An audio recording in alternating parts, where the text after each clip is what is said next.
آخری چیز ہے، اس کے بعد بھی اگر آنکھ نہیں کھلتی کسی انسان کی تو میں نہیں سمجھتا کہ وہ اپنے گرد اس نے جو یہ فلا تزکوا انفسکم، اس نے جو اپنے گرد تزکیہ نفس کا ایک مصنوعی حالہ بنا لیا ہے، کبھی بھی وہ اس حالے سے نکل سکے گا اگر اس حدیث سے بھی آنکھ نہ کھلی۔ اور وہ حدیث کیا ہے؟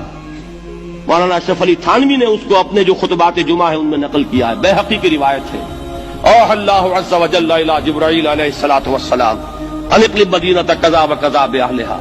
اللہ نے حکم دیا حضرت جبرائیل کو فلاں فلاں بستیوں کو الٹ دو اس کے رہنے والوں سمیت۔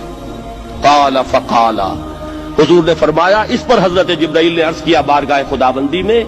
ان فیہا عبدک فلانا لم یعصک طرفۃ عین، پروردگار اس بستی کو الٹ دوں، اس میں تو تیرا فلاں بندہ بھی ہے جس نے کبھی پلک جھپکنے جتنی دیر بھی معصیت میں بسر نہیں کی۔ اب آپ اندازہ کیجئے، یہ جو ہے نا اپنے آپ کو رگڑنا اور مانجنا اور پوری زندگی رگڑنے میں اور مانجنے میں لگا دینا، ہم بعض بزرگوں کے تذکرے میں سنتے ہیں اتنے اللہ والے تھے کہ ان کا گھوڑا بھی کوئی مشکوک دانہ نہیں کھاتا تھا، اور وہ خود جو ہے وہ انگریز کی عدالت میں بیٹھے ہوئے اور انگریز کی نوکری کر رہے تھے۔ یہ ہے وہ میکروسکوپک اور مائکروسکوپک کا عدم توازن،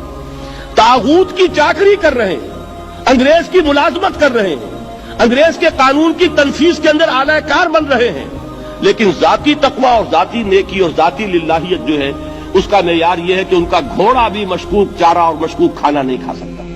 یہ ہے وہ عدم توازن، اس کو نوٹ کیجئے گا، جس کو کہ اس حدیث میں محمد رسول اللہ صلی اللہ علیہ وسلم نے واضح کر دیا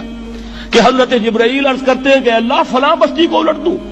اس میں تو تیرا فلاں بندہ بھی ہے جس نے پلک جھپکنے جتنی دیر بھی معصیت میں بسر نہیں کی۔ ذاتی نیکی کا اب اس سے اونچا کوئی مقام کوئی شخص مجھے اگر بتا سکے تو میں اس کا مرید ہو جاؤں گا۔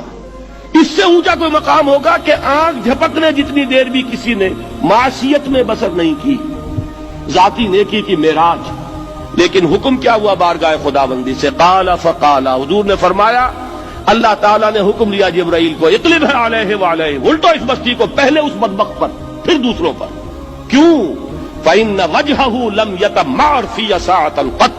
اس لیے کہ اس کا چہرہ کبھی میری غیرت میں سرخ نہیں ہوا، اس چہرے کا رنگ نہیں بدلا۔ بے غیرت انسان، بدیاں پھیلتی رہیں، میرے دین کو روندا جاتا رہا، میری شریعت کی دھجیاں بگڑتی رہیں، عوامر کا مذاق اڑایا جاتا رہا، نواہی کے لیے دنیا کے اندر جن چیزوں سے میں نے روکا اس کے لیے فلسفے تراشے گئے،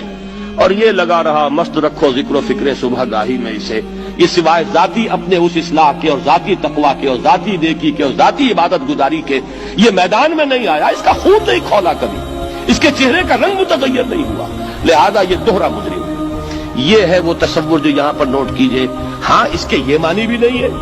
کہ نماز بھی نہیں پڑھ رہے، روزہ بھی نہیں رکھ رہے، اقامت دین کے کارکن ہیں، فرض نماز آ گئی ہے وہ چلی جا رہی ہے، جماعت کا کوئی اہتمام نہیں ہے۔ اب یہ دو انتہائیں ہیں، ایک انتہا یہ کہ وہ تزکیہ نفس جو ہے اسی میں وہ رگڑنے اور مانجنے کا عمل جاری ہے،